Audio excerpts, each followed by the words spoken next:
राम जय जय राम। श्री राम जय जय राम। श्री राम जय जय राम।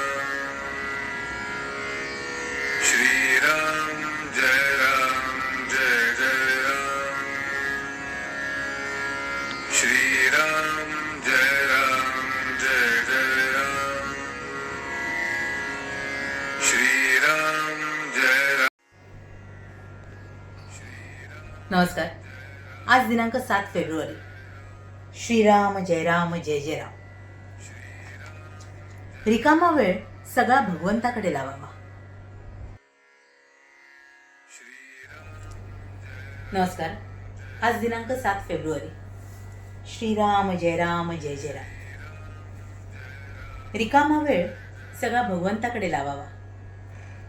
साधारणपणे ज्या वस्तू देहाला सुख देतात त्या पुष्कळ मिळवणे हे आपल्या जन्माचे ध्येय आहे असे आपल्याला वाटते, परंतु अशा वस्तू ज्यांच्यापाशी पुष्कळ आहेत ती माणसे सुखी झालेली आढळत नाहीत।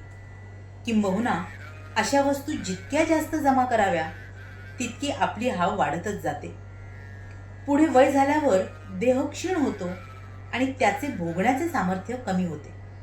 मग वस्तू असून देखील मनाची तळमळ कायम राहते। म्हणून शहाण्या माणसाने आत्तापासूनच आपले सुख बाहेरच्या वस्तूवर अवलंबून न ठेवण्याचा अभ्यास करावा। बाहेरची वस्तू सुटली तरी मनाला दुसरी वस्तू देणे आवश्यक असते। अशी वस्तू म्हणजे भगवंत होय। भगवंत हा नेहमी राहणारा, स्वयंपूर्ण आणि आनंदमय असल्यामुळे त्याचे चिंतन करता करता मनामध्ये ते गुण उतरतात। अर्थात मन भगवंताच्या चिंतनाने आनंदमय बनल्यावर त्या माणसाचे जीवन किती रसमय होत असेल याची कल्पना करावी। आपल्यासारख्या व्यवहारी प्रापंचिक माणसांना चिंतन करण्यात एकच अडचण येते, ती म्हणजे व्यवहार आणि साधन यांची जोड घालणे। आपली अशी कल्पना असते की भगवंताचे चिंतन करणारा माणूस व्यवहार बरोबर करू शकत नाही।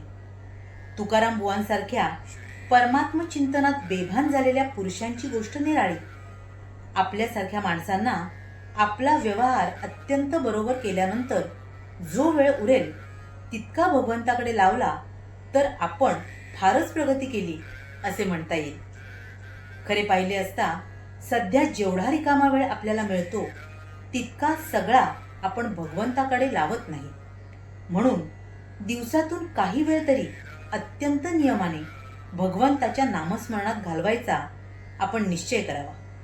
नामाच्या आड सर्वच गोष्टी येतात, आपण स्वतः देखील त्याच्या आड येतो, तेवढे सांभाळावे आणि जगाच्या नादी फारसे न लागता आपले नाम चालू ठेवावे।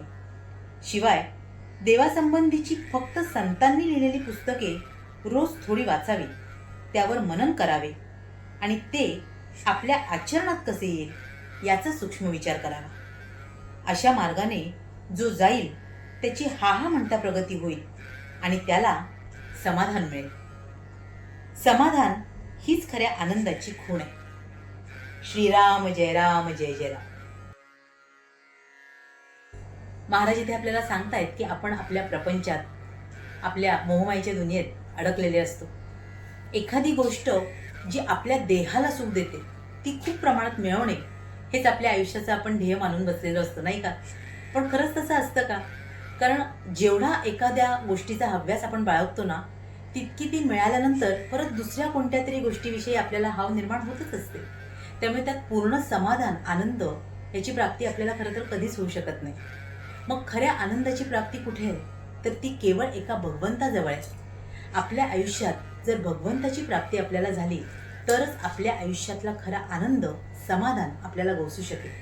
आणि म्हणूनच महाराज आपल्याला सांगतायत की खरं तर ही साधना खूप कठीण आहे। म्हणजे आपला व्यवहार आणि आपला परमार्थ साधणं ही खरंच तारेवरची कसरत आहे। पूर्वीचे जे संत महंत होऊन गेले ते तेवढ्या तोडीचे होते, पण आत्ताच्या युगात आपल्याला तेवढी साधना करणं कदाचित कठीण जाईल। म्हणूनच आपण आपला प्रपंच जबाबदारीने करावा आणि त्यानंतर मात्र जो उरलेला वेळ असतो तो आपण पूर्णपणे आपल्या भगवंताचरणी अर्पण करावा. आणि हेच खरं तर साधन आहे जे आपल्याला आपल्या आयुष्यातला खरा आनंद देऊ शकतं. म्हणूनच आपण हे आजपासूनच ठरवूया की आपला प्रपंच करता करता जो काही वेळ मला मिळेल तो मी माझ्या गुरुचरणी नामस्मरणात घालवीन आणि याद्वारेच माझ्या भगवंताची प्राप्ती करून घेईन. तुम्हा साऱ्यांसाठीच खूप सारी गुरु ब्लेसिंग्स. श्री स्वामी समर्थ. जय गुरुदेव.